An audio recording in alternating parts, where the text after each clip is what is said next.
आज का बाइबल का वचन यशायाह का ग्रंथ अध्याय 55 वचन 6 से 9। दूसरा वचन सन पौलुस का फिलिपियों के नाम पत्र अध्याय 1 वचन 20 से 24 और 27। और आज का सुसमाचार सन मत्ती के अनुसार अध्याय 20 वचन 1 से 16। यशायाह का ग्रंथ अध्याय 55 वचन 6 से 9। जब तक प्रभु मिल सकता है तब तक उसके पास चली जा। जब तक वह निकट है तब तक उसकी दुहाई देती रहा। पापी अपना मार्ग छोड़ दे और दुष्ट अपने बुरे विचार त्याग दे। वह प्रभु के पास लौट आए और वह उस पर दया करेगा, क्योंकि हमारा ईश्वर दया सागर है। प्रभु यह कहता है, तुम लोगों के विचार मेरे विचार नहीं है और मेरे मार्ग तुम लोगों के मार्ग नहीं है। जिस तरह आकाश पृथ्वी के ऊपर बहुत ऊंचा है, उसी तरह मेरे मार्ग तुम्हारे मार्गों से और मेरे विचार तुम्हारे विचारों से ऊंचे हैं। आज का दूसरा वचन सन पौलुस का फिलिपियों के नाम पत्र अध्याय 1 वचन 20 से 24 और 27। अध्याय 1 वचन 20 से 24 और 27।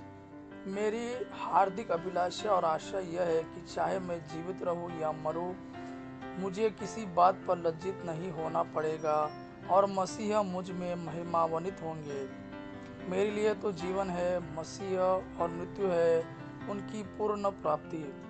किंतु यदि मैं जीवित रहूं तो सफल परिश्रम कर सकता हूं। इसलिए मैं नहीं समझ पाता कि क्या चुनूं। मैं दोनों ओर खींचा हुआ हूँ। मैं तो चल देना और मसीह के साथ रहना चाहता हूँ, यह निश्चय ही सर्वोत्तम है।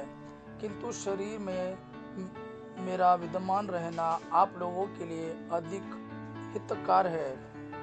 आप लोग एक बात का ध्यान रखें, आपका आचरण मसीह के सुसमाचार के योग्य हो। आज का सुसमाचार सन मत्ती के अनुसार अध्याय 20 वचन 1 से 16। स्वर्ग का राज्य उस भूमिधर के सदृश है जो अपनी दाखबारी में मजदूरों को लगाने के लिए बहुत सवेरे घर से निकला। उसने मजदूरों के साथ 1 दिनार का रोजाना तय किया और उन्हें अपनी दाखबारी भेजा। लगभग पहले पहर वह बाहर निकला और उसने दूसरों को चौक में बेकार खड़ा देखकर कहा, तुम लोग भी मेरी दाखबारी जाओ, मैं तुम्हें उचित मजदूरी दे दूंगा। और वे वहां गए। लगभग दूसरे और तीसरे पहर भी उसने बाहर निकलकर ऐसा ही किया। वह 1 घंटा दिन रहे, फिर बाहर निकला और वहां दूसरों को खड़ा देखकर उनसे बोला, तुम लोग यहाँ दिन भर क्यों बेकार खड़े हो? उन्होंने उत्तर दिया, इसलिए कि किसी ने हमें मजदूरी में नहीं लगाया। उसने उनसे कहा, तुम लोग भी मेरी दाखबारी जाओ। संध्या होने पर दाखबारी के मालिक ने अपने कारिंदे से कहा, मजदूरों को बुलाओ, बाद में आने वालों से लेकर पहले आने वाले तक सबको मजदूरी दे दो। जब वे मजदूर आए तो जो 1 घंटा दिन रहे काम पर लगाए गए थे, तो उन्हें 1 दिनार मिला। जब पहले मजदूर आए तो वे समझ रहे थे कि हमें अधिक मिलेगा, लेकिन उन्हें भी 1 दिनार ही मिला।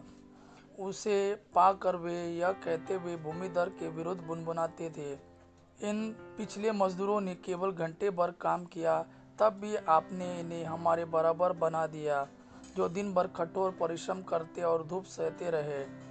उसने उन में से एक को यह कहते हुए उत्तर दिया, भाई, मैं तुम्हारे साथ अन्याय नहीं कर रहा हूँ। क्या तुमने मेरे साथ 1 दिनार नहीं तय किया था?